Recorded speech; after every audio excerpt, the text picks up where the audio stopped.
तो खबरों में आगे बढ़ते हुए ताबड़तोड़ अंदाज में खबरों का रुख करेंगे। चूल्हे के धुएं से मुक्ति के महाअभियान प्रधानमंत्री उज्ज्वला योजना के दूसरे चरण में उत्तर प्रदेश की 20 लाख महिलाओं को जिंदगी रोशन होगी। मुख्यमंत्री योगी आदित्यनाथ ने आज राज्य में उज्ज्वला योजना के दूसरे चरण का औपचारिक शुभारंभ किया। इस मौके पर आयोजित कार्यक्रम में सीएम योगी उज्ज्वला की लाभार्थी महिलाओं से बातचीत भी करते नजर आए।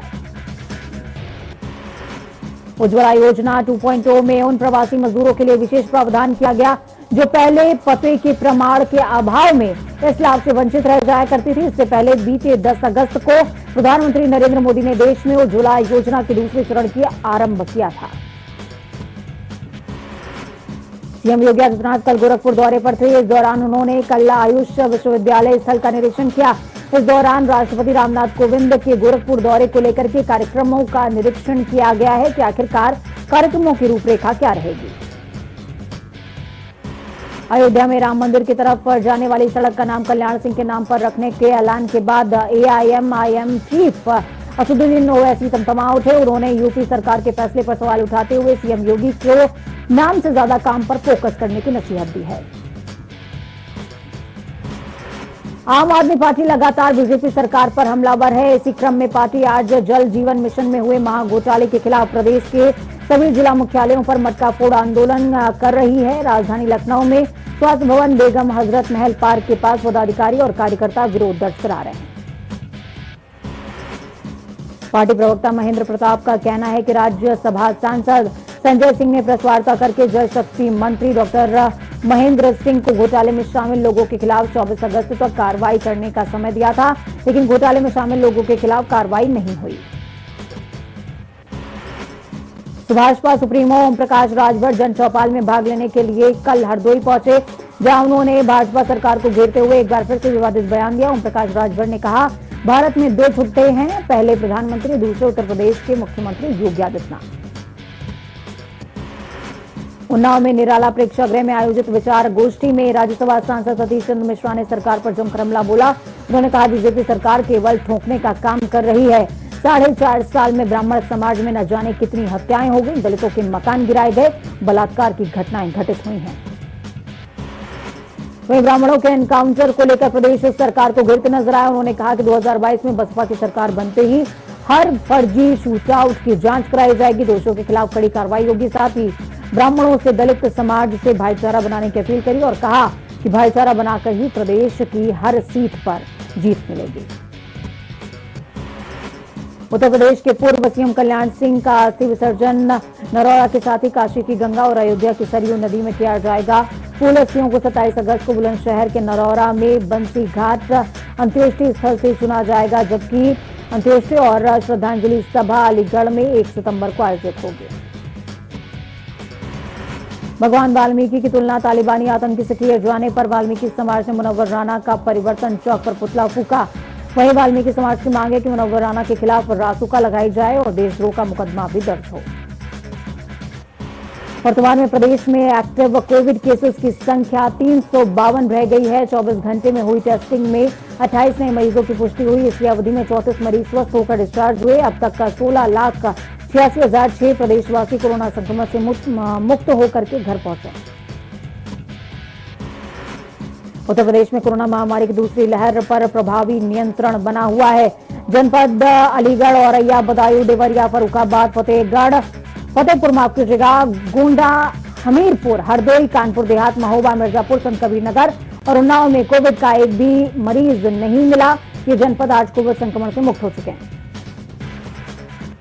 प्रदेश में औसतन हर दिन 2.5 लाख टेस्ट हो रहे हैं, जबकि पॉजिटिविटी रेट 0.01% बना हुआ है। रिकवरी रेट 98.6% है। बीते 24 घंटे में 1,56,524 सैंपल्स की टेस्टिंग। 58 जिलों में संक्रमण का एक भी नया केस नहीं मिला, जबकि 17 जनपदों में 21 संख्या में मरीज हैं।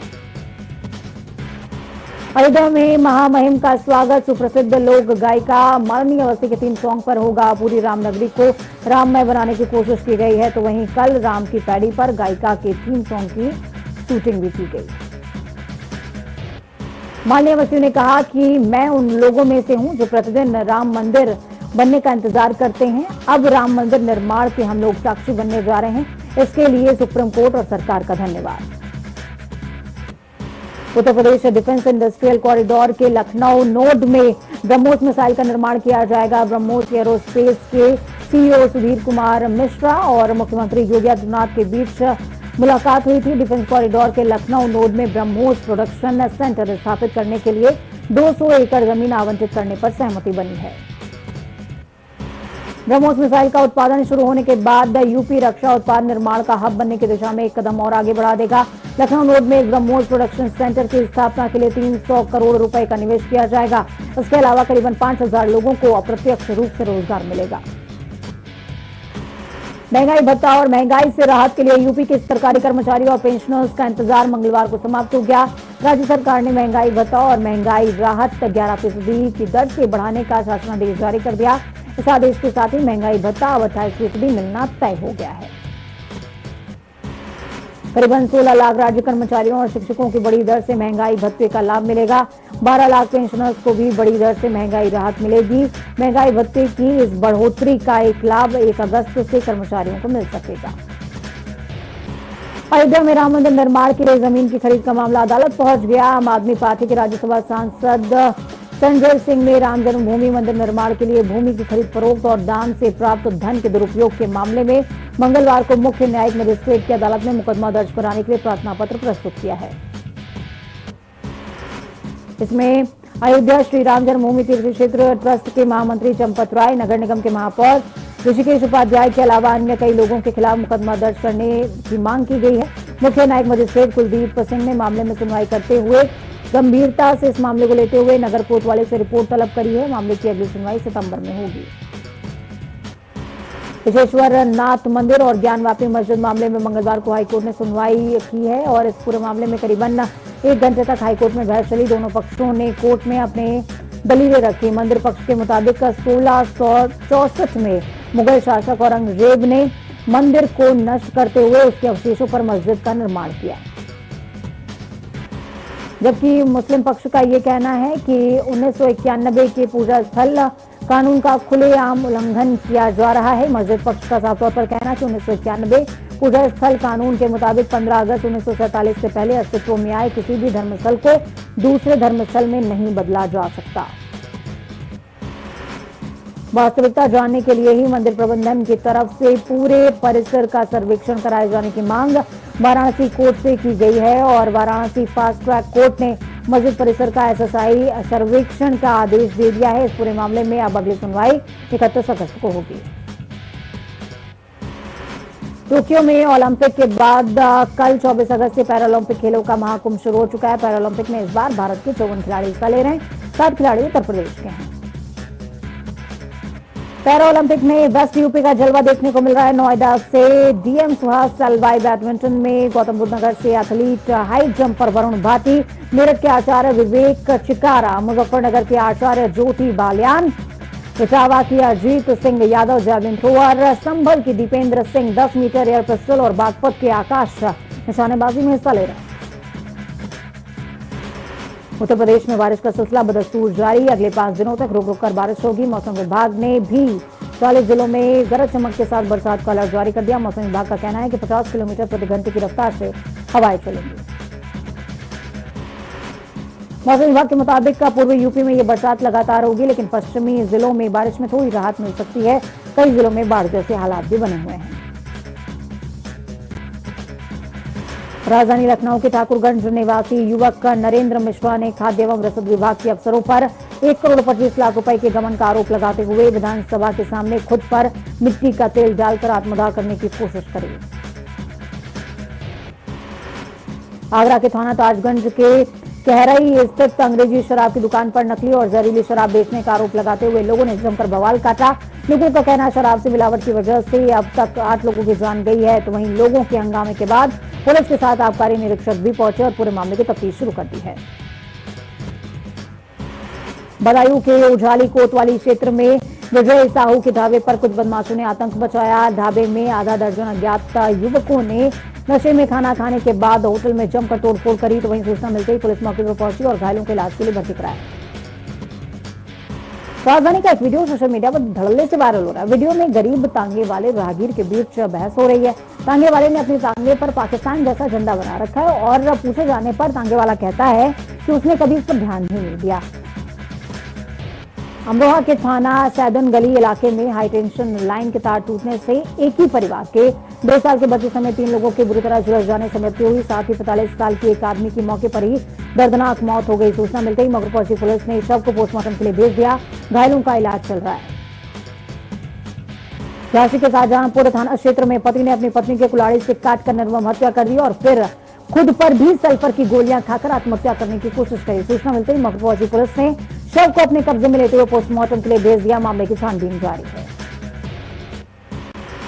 प्रतापगढ़ के जेठवाड़ा थाना क्षेत्र में युवक को बाइक सवार 4 बेखौफ बदमाशों ने गोली मारकर घायल कर दिया और मौके से रफूचक्कर हो गए, जिसके बाद अनुफानन में ग्रामीणों ने युवक को नजदीक के अस्पताल में भर्ती कराया। मौके पर पहुंची पुलिस ने तफ्तीश शुरू कर दी है। श्रावस्ती में पानी कम होने के बाद एक बार फिर से कटान शुरू हो गई। नदी के तेज कटान से कछार वासियों की मुश्किलें बढ़ती जा रही हैं, जिससे कि सैकड़ों बीघे कृषि योग्य भूमि नदी में समा गई है। तटबंध से बचाने के लिए बाढ़ खंड की ओर से बचाव कार्य जारी है। लखीमपुर खीरी में लोग घर छोड़कर सुरक्षित स्थानों पर पलायन करने को मजबूर हैं। जनपद की शारदा, घाघरा, गोमती, सरयू, सुहेल नदियों में जलस्तर में उफान है। शारदा और घाघरा में बाढ़ जैसे हालात बन गए हैं, जिससे दर्जनों गांव जलमग्न हैं।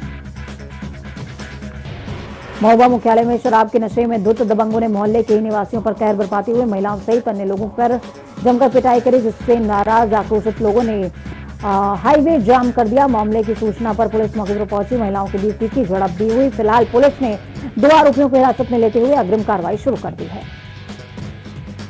बहराइच में पुलिस को बड़ी सफलता हाथ लगी। थाना प्रयागपुर एसओजी सर्विलांस टीम की संयुक्त ऑपरेशन से मुखबिर की सूचना पर 25,000 के नामे से शीटर अभियुक्त को गिरफ्तार कर लिया गया, जिसके पास से पुलिस ने 1 किलो विस्फोटक सामग्री, 1 अदद देशी तमंचा, 2 जिंदा कारतूस, 2 मोबाइल और 2 कार बरामद की है। आगरा में लूट की वारदात कम होने का नाम नहीं ले रही। बाइक सवार बदमाशों ने दिन दहाड़े पेट्रोल पंप कर्मियों से 11 लाख रुपए की लूट को अंजाम दिया, फरार हो गए। तो वहीं घटना पर जानकारी पर एसएसपी समेत थाना की जो फोर्स है वो मौके पर पहुंची तफ्तीश की जा रही है।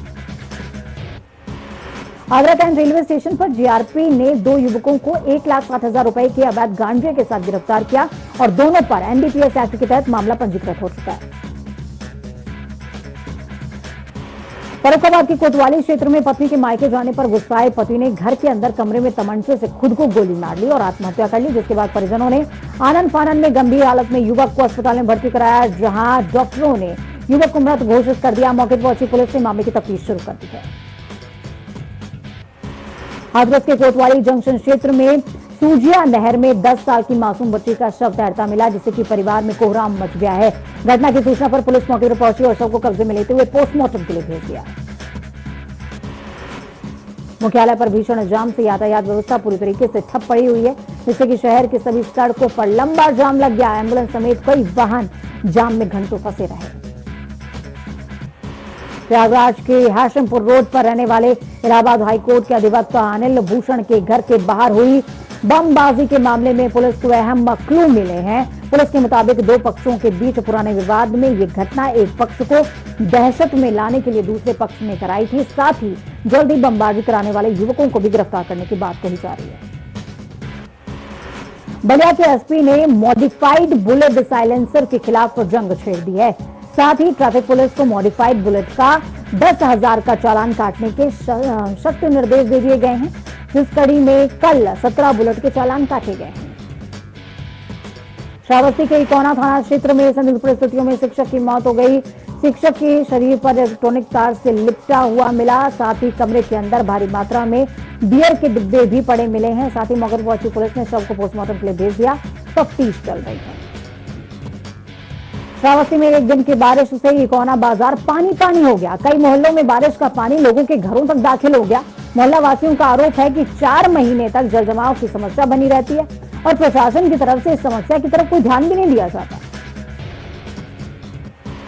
कुशीनगर के राम जानकी मठ तालाब में नहाने गए बच्चों की डूबने से मौत हो गई। लोगों ने बच्चों को काफी ढूंढा, लेकिन उनका कोई सुराग नहीं लगा, जिसके बाद गोरखपुर से बुलाए गए गोताखोरों की मदद से नदी से बच्चों की डेड बॉडी निकाली गई।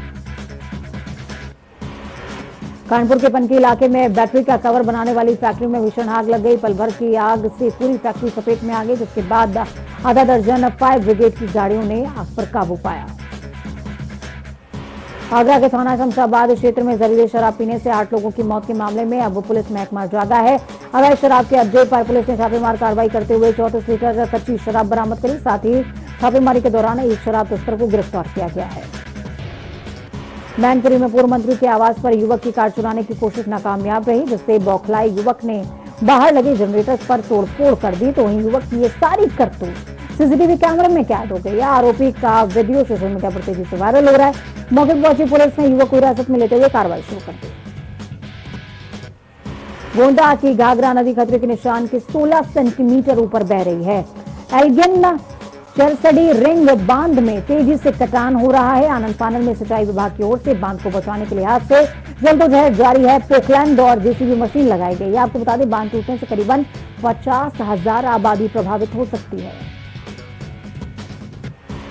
फतेहपुर के हुसैनगंज क्षेत्र में तेज रफ्तार पिकअप ने बाइक सवार 2 लोगों को टक्कर मार दी, जिससे ही दोनों गंभीर तौर पर घायल हुए हैं। घायलों को इलाज के लिए पास के अस्पताल में भर्ती कराया गया। मौके पर पहुंची पुलिस ने मामले की तफ्तीश शुरू कर दी। पिकअप चालक की तलाश जारी है। कन्नौज पुलिस के लिए 2 दिन से सिरदर्द बनी नर्स अपहरण रेप कांड की सच्चाई आखिरकार सामने आ गई। जो अस्पताल संचालक डॉक्टर पर अपहरण करते हुए हत्या का आरोप लगा रहा था, पुलिस की पड़ताल में वही मास्टरमाइंड निकला। पुलिस ने संचालक को हिरासत में ले लिया है। एसपी का कहना है कि जल्द ही बाकी आरोपी भी गिरफ्तार कर लिए जाएंगे। मुख्यमंत्री पुष्कर सिंह धामी ने मंगलवार को विधानसभा के पटल पर 5,720 करोड़ रुपए का अनुपूरक बजट पेश किया, जिसके बाद आज अनुपूरक अनुदान मांगों को लेकर सरकार पारित करेगी। बजट में स्वरोजगार, कोविड की तैयारी, ग्रामीण सड़कों का निर्माण, हर घर नल, केंद्र पोषित कल्याणकारी योजनाओं पर खास फोकस किया गया है। इसके अलावा समग्र शिक्षा, राष्ट्रीय स्वास्थ्य मिशन और केंद्रीय सड़क निधि के तहत भी धनराशि खर्च करने का प्रावधान किया गया। अनुपूरक बजट के राजस्व मद में 2,990 करोड़ और पूंजीगत मद में 2,720 करोड़ रुपए की व्यवस्था है। वहीं मानसून सत्र के दौरान कांग्रेस और अन्य विपक्षी दल सदन में प्राइवेट बिल लेकर आने वाले हैं। केदारनाथ से विधायक मनोज रावत ने सशक्त भू कानून की मांग करते हुए प्राइवेट बिल लाने का ऐलान किया है। दूसरी तरफ धारचूला विधायक हरीश धामी उत्तराखंड चारधाम देवस्थानम बोर्ड को निरस्त करने की मांग को लेकर प्राइवेट बिल लेकर आएंगे।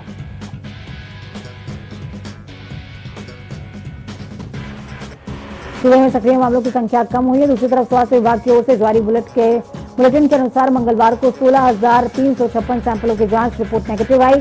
7 जिलों के अल्मोड़ा, बागेश्वर, चंपावत, रुद्रप्रयाग, टिहरी, उधम सिंह नगर और उत्तरकाशी में एक भी संक्रमित नहीं मिला।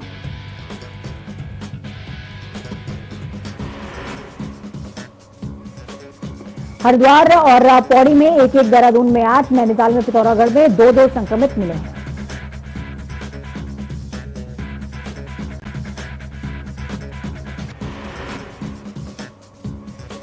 वहीं प्रदेश में अब तक कोरोना के कुल संक्रमितों की संख्या 3,42,786 पहुंच गई है। इनमें से 3,29,044 लोग ठीक होकर घर लौटे हैं।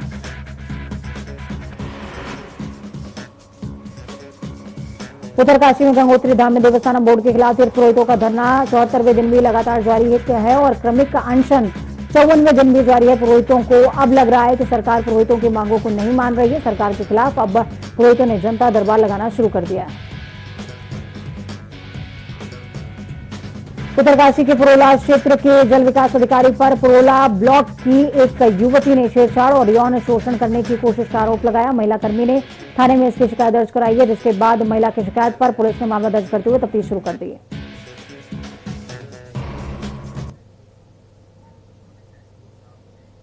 वक्त यहां पर छोटे से ब्रेक का ब्रेक के इस पार खबरों का सफर लगातार जारी रहेगा। बने रहिए जनता टीवी के साथ, क्योंकि हमें आपकी ताकत। अपना और अपनों का बहुत ज्यादा ख्याल रखिए। नमस्कार।